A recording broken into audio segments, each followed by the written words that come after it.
In the very first scene, Ash's bad luck begins. Among a group of slaves, Ash is dragged away with his hands tied by a mounted rider. What a beautiful day for a walk, right? Of course not, because this story doesn't really start here. The real tragedy begins somewhere much worse. Ash is in a state even lower than being a slave, a supermarket cashier. Yes, modern slavery. The barcode beeps, and your soul slowly dies.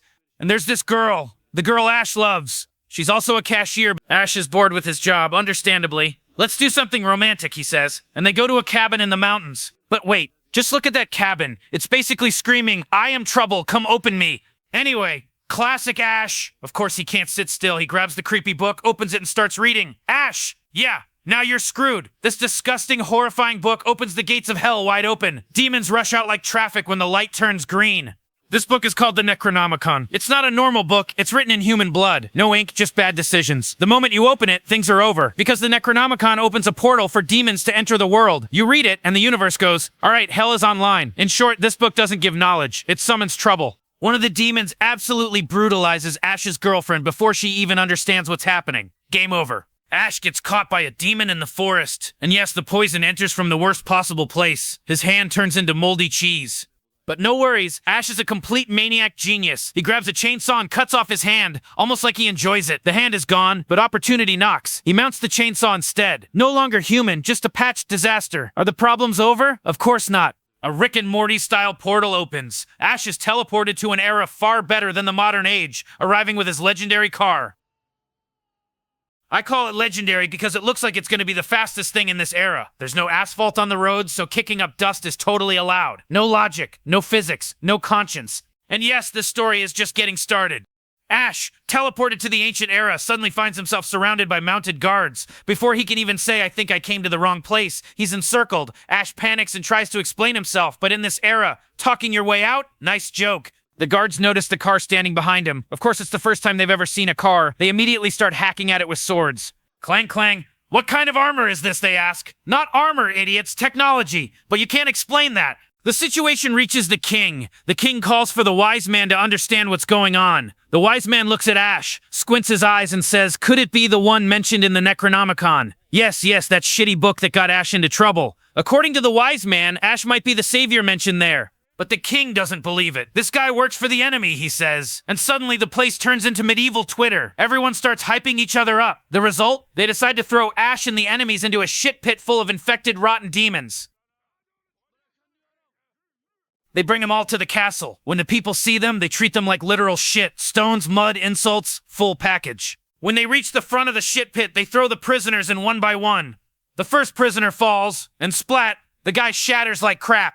And then it turns into a full-blown bloodbath. Organs are no longer inside, they are outside. Like the body just rage-quit biology. Total anatomical chaos. Now it's Ash's turn. Ash shouts, "I'm not with the king's enemies." But who's listening? A stone hits him in the head. Ash loses his balance and floop, falls into the shit pit. A dramatic Indian soap opera moment. Ash's fall takes a little too long and the knight loses his patience and boots him hard from behind. Ash falls straight into the sewer and for a brief moment questions every life decision that led him to this gloriously disgusting destiny. And surprise, Ash is face to face with the sewer demon. The demon wins the first round. Ash takes a solid beating. But let's be honest, for a guy who cut off his own hand for fun, this scene isn't that terrifying. Then the king opens the gates, the spiked walls separate, and things really go to shit. But is Ash scared? No. The guy is literally enjoying it. The white-haired man gives Ash his modified arm back, and boom, Ash's show begins. Ash turns into a full-on adrenaline bomb. And man, I really hope the chainsaw fuel doesn't run out in this era, because if it does, you're absolutely screwed. With one move, he splits the sewer rat in two. This movie is a full-on blood feast. Ash better get out of that pit right now, because if he doesn't, those sharp iron spikes are going to end up in places he definitely didn't sign up for.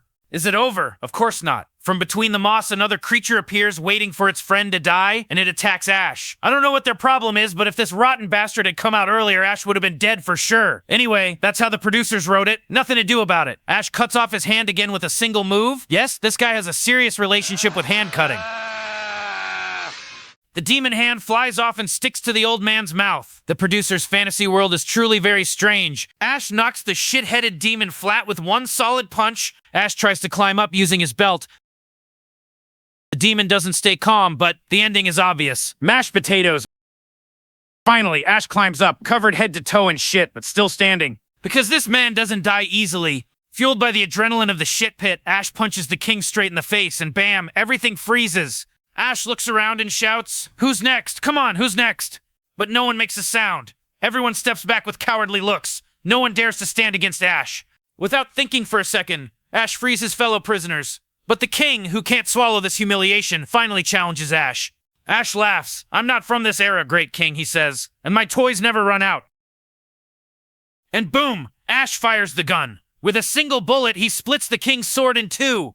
Now there's an Ash who has swallowed a courage pill. He starts asserting dominance over everyone. Imagine a man walking around the Middle Ages with a gun. Yeah, balance is completely gone. Just then, a demon comes out of the open shit pit. No surprise, of course. Ash doesn't panic at all. He aims the gun and shoots the demon. The demon does 10 flips in the air and pop, sent straight back into the sewer. Ash is like a king now. You can clearly see the happiness on his face. The guy is literally at the peak of his life. Then the old man comes back. Ash immediately asks, "Will I be able to go back?" The wise man answers in a serious voice, "This power exists only in the Necronomicon," meaning that shitty book. But he adds one more thing, and only the chosen one can find it. Of course, the wise man is going to send Ash ahead and use him. The name says it all. Wise man. That's how these things work. While they're talking, no one notices, but the demon has already possessed the old woman. By the way, let me ask something. Why do these demons always look like shit? Couldn't one of them be a drop-dead gorgeous woman? What's the problem? The demon throws threats around. "I will feed on your souls," it shouts. The demon starts beating up the soldiers. Ash pisses it off even more with his gun, then he finishes the job in a stylish way. Just another ordinary Ash. The wise man keeps talking and convinces Ash to search for the book, because in this story, not logic but chaos wins. Ash agrees to search for the book and goes to the blacksmith's workshop with him. They make an incredible iron hand for his severed arm. Not just good, if Ash stayed in this era, he would push this age at least 200 years forward. The iron hand he makes is even better than Tony Stark's. I'm not exaggerating, the guy literally becomes Iron Man in the Middle Ages. They set off early in the morning. When they reach a desolate road, the wise man speaks, "The book is in the graveyard," and he adds, "It's waiting for you." On top of that, he makes Ash memorize something. After taking the book, there are words you must say. Klaatu, Varada, Nikto. Now the real question is this. Will Ash be able to remember these words? Spoiler? No. Ash goes to the graveyard alone. A foggy, dark, terrifying graveyard. I mean, do movies ever have graveyards full of flowers and roses? The moment he steps inside, Ash understands. Things are about to go badly to shit. While scanning the area, the horse suddenly gets restless. By the way, fun fact, horses have strong instincts. A demon must be approaching. And yes, the demon rushes toward Ash at full speed. Ash runs. He keeps running. Then schlop. Suddenly he finds himself inside shitty water. He can't stop because the demon is still after him. The horse is gone, so now it's on you, Ash. Time. Running time. This is going to be a long chase. Imagine it, a flying demon coming at you from behind in a graveyard. You'd better run like Usain Bolt. Or like Usain Bolt after 3 coffees and a panic attack. You don't have another option. After a long chase, Ash throws himself into a cabin. He's so scared that he's breathing not from his mouth, but from his ass. Since he came out of the shitty water, he's shaking uncontrollably. He lights a fire to warm up, but in that panic, he has no idea where he's running. He doesn't see the huge mirror and bang, he crashes straight into it. Now let's ask the question, what's the worst that can come out of a broken mirror? Answer, a bunch of small, naughty, prank-loving demon Ashes. Yes, now Ash is face to face with his own demons. And this is not a good sign at all. The little Ashes are a real problem. First, they grab a fork and stab it into Ash's ass. Not enough. Then one of them steps up, grabs a gun, and starts firing. The little monsters get happier the more Ash is in pain. What are you, psychos? But does Ash just stand there? No. He grabs the fork like a spear and jams it into one demon's stomach. I was genuinely happy about this, because those little devils are extremely annoying. Then things turn around. Ash becomes the victim of the fire he lit to keep warm. His face burns. I swear even I felt the pain. I hope that's yogurt spilling, because that burn does not look innocent at all. Ash says, "All right, now it's my turn." And he grabs the little demon and sends it straight to firewood hell. But in the chaos, he loses his balance, falls to the ground, and blacks out. The demons take advantage of this and tie Ash G up. But look at their fantasy. They throw his friend straight into Ash's mouth, head first. Ash tries to puke, it doesn't work. Then a genius idea hits him. And boom! He sends hot water straight into his stomach. He gives the demon a full-on jacuzzi experience. But wait, 1 second. Eye appears on Ash's shoulder. Ash panics and throws himself outside. Is it over? Of course not. Another Ash pops out of his shoulder. What the hell is this guy even going through? Not enough! They split in 2. Now there are 2 Ashes. The demon that pissed Ash off suddenly feels the barrel of a gun on its face. And boom! The demon drops, unconscious. Honestly, I think it would have preferred to die by the gun, because next up is the chainsaw. Ash hasn't cut someone in half for a long time, and this guy, he missed doing it.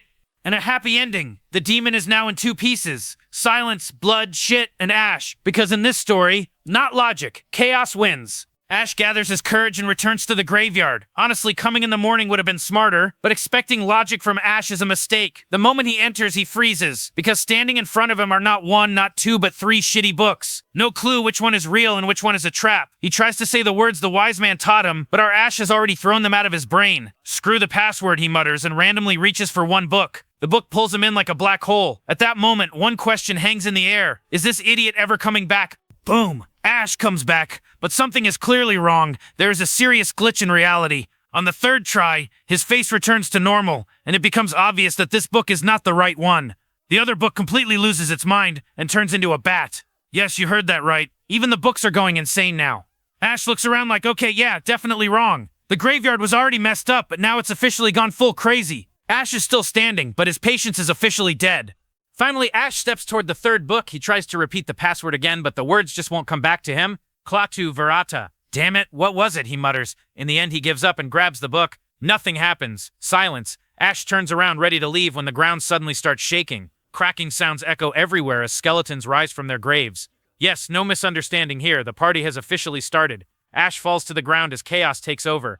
The skeletons surround Ash. I swear they must be doctors because they start checking every part of his body. Ribs, arms, legs, a full medical examination. Ash barely manages to break free, gets back on his feet, and runs toward the castle like his life depends on it. As soon as he arrives, he starts shouting, "The demons are coming!" But shouting is not enough. He needs to convince everyone to fight because what's coming is not a few monsters, it's a full nightmare army. And finally, it happens. The demons reach the castle in massive numbers. This is officially the first interdimensional war, Earth versus Hell. Arrows fly through the air, bombs explode everywhere, and the castle is defended with everything they've got. But it's useless. The demons manage to break inside. Walls collapse, chaos spreads, and panic takes over. The demons break inside the castle, the soldiers face a massive horde and instantly crap their pants. But no worries, these are Ash's soldiers now. The men Ash trains start fighting back. The battlefield turns into pure hell. Fire, screams, blood everywhere. Ash, however, does what he does best when things get scary. He panics and runs away, hiding like a professional coward. Seeing this chaos, the king finally steps in and starts directing the soldiers properly. Just when everything is turning into complete chaos, boom! Ash is back. And not just back, he returns with the best vehicle of that era. Ash has officially lost his mind. Using a propeller he modified onto the car, he starts shredding demons left and right. Skeletons turn into bone dust. This guy is a full psycho, no debate. Seeing this madness, the soldiers regain their courage and push forward like maniacs. Ash is cutting everyone in half when suddenly he sees his beloved girl. For a second, he wants to stop, but he can't. The brakes don't work. He swerves the wheel and jumps off the car. While thinking about her, a spear strikes toward him. He looks up and realizes the truth. A demon has possessed her. In this moment, you truly see how agile and fast Ash is. He almost gets turned into a kebab. Ash kicks the girl hard, sending her straight back into the shitty pit where everything started. No hesitation, no mercy. Then the real fight begins. Ash faces the Demon King. Remember him? The demon formed from the other Ash, the one that got cut in half by the chainsaw. Yeah, he's back, and he's pissed. The prisoners Ash saved earlier return with an entire army to help him. The demons freeze in shock. They can't handle this kind of backup. Ash sees the opportunity immediately. He cuts off the Demon King's hand, grabs the book, and doesn't even look back. The demon is launched with a catapult. Ash watches the explosion with satisfaction. And just like that, the Great War finally comes to an end. The enemies face each other, but in this war, they are no longer enemies. After all the chaos, blood, and shit, something strange happens. They become friends. Yes, you heard that right. With that bizarre bond created by surviving together, they decide to celebrate the great victory side by side. Glasses are raised, wounds are treated, and finally the cursed book is taken. Now it is time for Ash to return home. The wise man prepares a special potion for Ash. This potion will put Ash to sleep and wake him up in the year he desires. In theory, it sounds perfect. In practice, a little risky. Ash is impatient, excited, and eventually switches into let's get this over with mode. Early in the morning, Ash and the guards go to a cave. Of course, Ash brings his legendary car with him. To avoid being disturbed for many years, they decide to blow up the cave entrance with dynamite. Yes, a true genius plan. Ash drinks the potion. Now it is time to sleep, because this much exhaustion cannot pass without rest. Days chase days. Years blend into centuries. After a long time, Ash wakes up. He is completely covered in spider webs. Yes, we are all impatient. Ash is too. He can't stand it. He pushes the rocks, forces them aside, and creates an exit for himself. He steps outside happily. Fresh air, freedom. But this happiness does not last long. He freezes at what he sees. The man we called wise turns out to be a complete idiot. Not only does he know nothing, but he has completely ruined Ash's life. Are you ready? Boom! Take a look at the year Ash has returned to. It is truly a terrifying fate. The world is finished. Wars, chaos, destruction. Humanity has destroyed itself. Ash has returned, but there is no world left to return to. And this is where the real tragedy begins.